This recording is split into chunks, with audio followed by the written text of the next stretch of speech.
Barya-barya kayo riyan. Hep, hep, hep. Huwag daw ismulin dahil ang mga baryang kumakalansing, winner na buhay ang dala sa ating mga kanegosyo.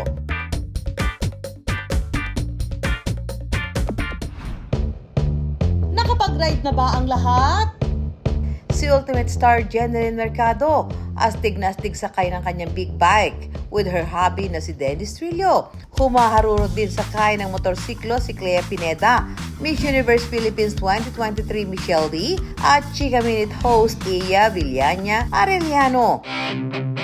Kahit na may kaakibat na panganib ang pagmumotor, may iwasan na aksidente kung palagi mag-iingat at magsusuot ng mga protective gear gaya ng helmet. Pero dahil tag-ulan na, hindi maiwasang mabasa ang mga helmet na dahilan para magkaroon ito ng amoy. Worry no more dahil may solusyon na raw dyan. Presenting ang helmet cleaning vending machine ng 27-year-old engineer na si Joyce. Lumipad pa Singapore si Joyce para personal na makita ang machine.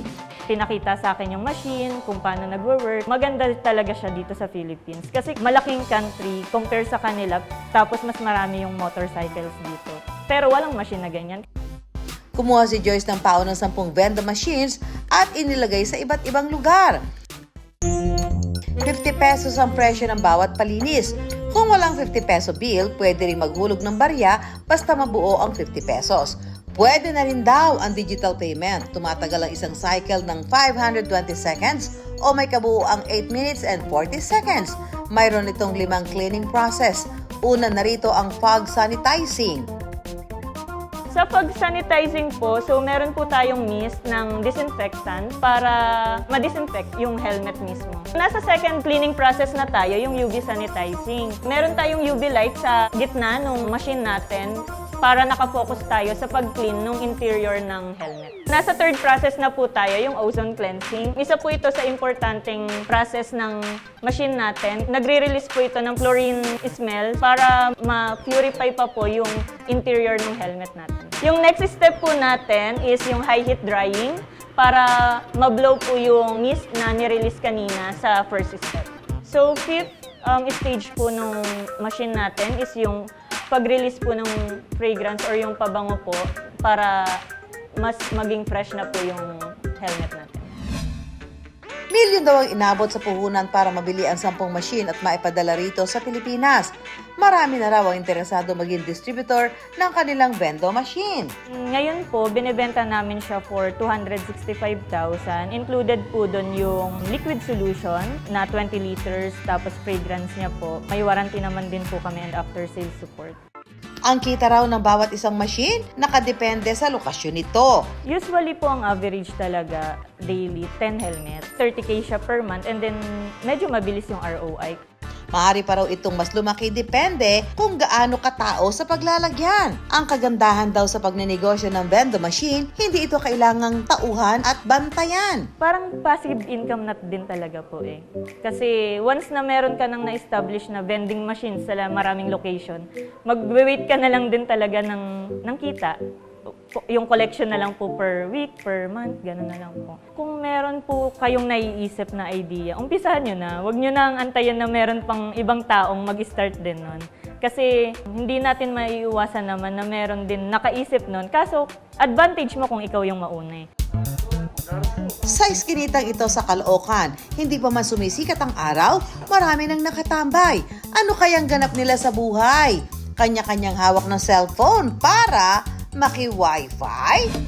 Piso is the key para sa Wi-Fi vending machine na pinipilahan dito sa Dagat-Dagatan, Caloocan. Yan ang paandar na negosyo ng 32 years old na si Jonas. Parang di bali na lang mawalan ng tubig, walang wifi eh. Parang yun lang yung term ko na ganun siya ka-importante sa tao. Kasi doon na lahat eh, libangan, educational, lahat na as in online na lahat eh.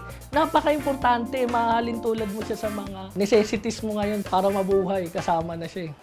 Kahit ang mga kapitbahay na nakatambay sa labas ng bahay ni Jonas, relate na relate. Nakakausap natin yung mga nasa malayong lugar like ng family ko. Unlike before na text, sulat, mahirap.